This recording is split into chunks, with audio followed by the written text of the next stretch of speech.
YouTube, what's up guys? Hey, hope everyone's having a great day. Back on the EVO. We haven't worked on the EVO for a long time. So I have a 2008 EVO 10 that I really love. I really enjoy that power plant. The 4B11T is a great power plant, really good. I really enjoy the 5-speed manual transmission. I wish it was a 6, but I really enjoy this car. I've had it for 4 years now, 4 or 5 years. 4 years, and I really enjoy it. It's been my daily driver. It's a great car. It's in rally red. Has the big wing on the back. Great daily driver. Gas mileage is meh. But I bought the car and it came with an AEM intake. About a couple weeks ago, or maybe even a month ago, I picked up an STM intake. So I'm gonna show you guys how to install this today and build a perfect, the biggest wide mouth intake with the velocity intake built into it. So like the velocity thing, I'll show you guys, it's right in front of me, I'll show you in a second. But my car came with an AEM box intake and I sold that about 3 weeks ago, and I've been using this STM, but I already removed it off the car. I'm gonna show you guys how to install it and build a perfect one and make it wrinkle black. So I'm really excited. Let me show you the car first, and then I'll show you the STM. So this is the 4B11T turbo. I love this car.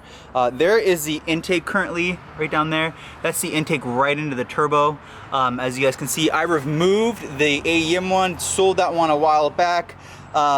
And then I've been running this STM one, but with an old filter. So I want to show you guys some things of how we're going to install this. Before we get into this, I'm going to make it wrinkle black. So this currently is wrinkle black, and this is wrinkle black. This one came with the car, kind of faded, so we're going to do that one as well. So this is going to be a really big project, and I'm excited. I'm going to show you guys how to. Actually, I changed my mind. We're going to make it 2 videos. So we're going to actually jump ahead right now, and at this point, after I've showed you guys this is just going to be the how to install. I'll do the wrinkle black on the video that comes out before this, and then the next one will be how to install the AEM, or the STM intake. So let's go ahead and jump to when this is all complete. Alright guys, so I hope that you enjoyed that video of how to wrinkle black. Let's go ahead and grab these parts and install them on the EVO. We'll jump back over. Okay, so back to how to installing this giant intake.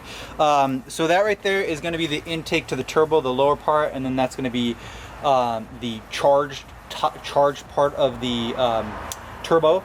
So it's sucking in air, blowing out the air. That's pretty much all it does on the turbo. That being said, we're going to use this STM connector coupling right there. That is actually orange, but I actually did the little thing black around it. And then we're going to use those hose clamps to connect the intake.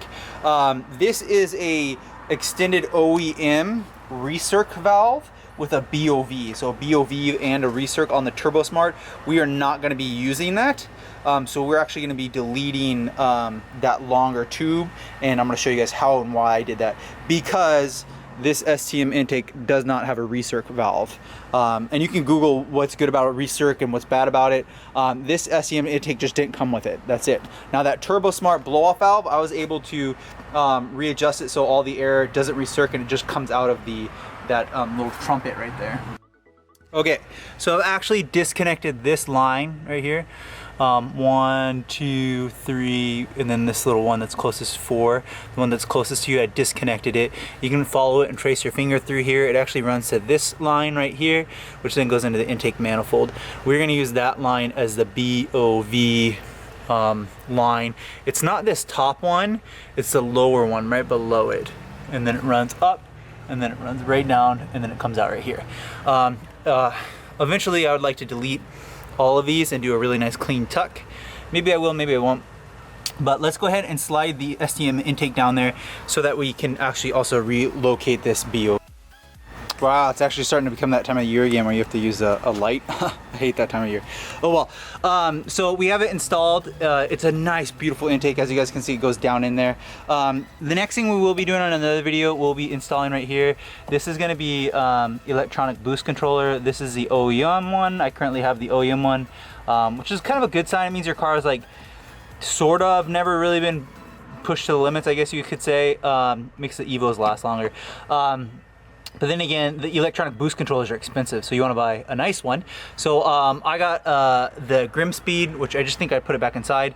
But I reconnected the 2 hoses, vacuum hoses, one right here on the lower side and then one up there on the top side of it. Those 2, and then those went back into this electronic boost controller. I'll show you guys my one, the one I do next. everything else is buttoned up. So this intake is in there. It's pretty sturdy. There is no mounting for it. The only part that is mounted is the what is that thing called? The coupler. So that's the only thing that's holding it in there. So I know that some other ones have like mounting kits and whatnot and things like that, but not this one. So now, now that we have that up here, before we go and start to cut this line, because it's kind of like a no going back, before I cut that line, I'm going to install the cross member pipe.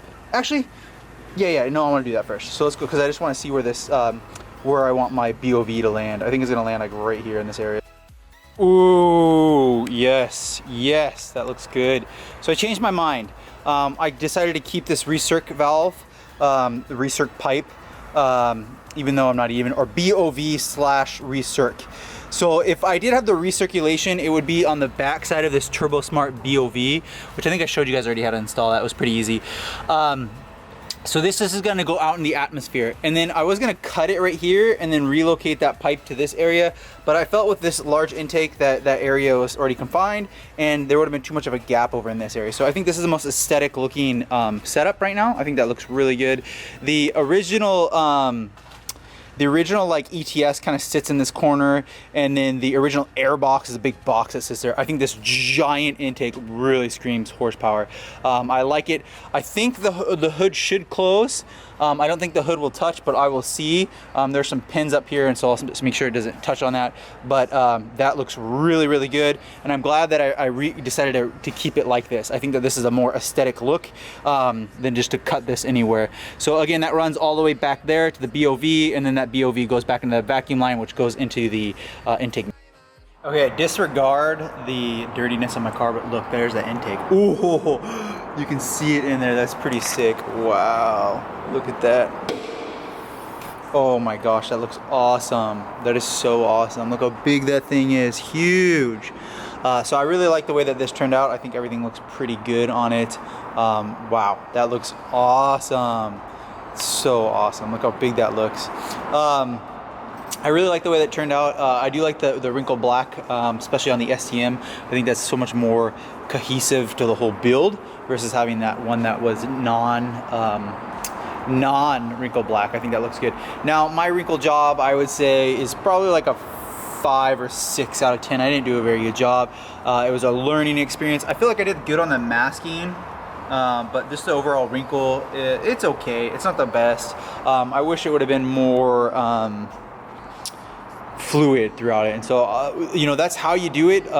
Maybe you'll get a better result than I have, but I love the overall look of the Evo's intake system and the charge piping. I think it looks really good. The car sounds amazing on the way here. It sounded so good. It has such a good kissing noise. I like that I left the BOV back there. I think that's a great spot for it. I think I actually might though, I was just thinking that as I close this hood, if you can see this in here, if it's raining, the rain will get on the intake. So that might be why they put that over here on this side of the underneath the hood. I was actually just thought of that. So comment down below if that's the reason why they do that. If that is, what I can do is just loosen the bolt or the clamp down there, and then all I have to do literally is just rotate it a little bit. So I might do that, but I did like this straight on. That's kind of what I was going to go for, is like the straight on look. But yeah, I'll let you guys know. I'll report back too. My turbo on my MR2 has like right where the vents are, but not the intake, and I don't want the intake to get wet. But that being said, that looks so mean. So I'm gonna do a couple little flybys so you guys can hear the kissing noise and the intake and just how the Evo sounds. But wow, look at that Evo, holy smokes. That is one of the coolest looking Evo. Look at that thing, what a presence. But I'll do a couple kisses. It sounds like a mwah, that's why I make that noise, a kiss noise. I'll do a couple of those, and then actually I'll do a couple of intake noises to induction. Let me do that first, then we'll do a couple flybys, and then I'll do a couple highway merging power to show you guys that. So let's go ahead and jump into this. Make sure to like the video, enjoy this last part, and I'll see you on the next one. All right, let's go grab some induction noises.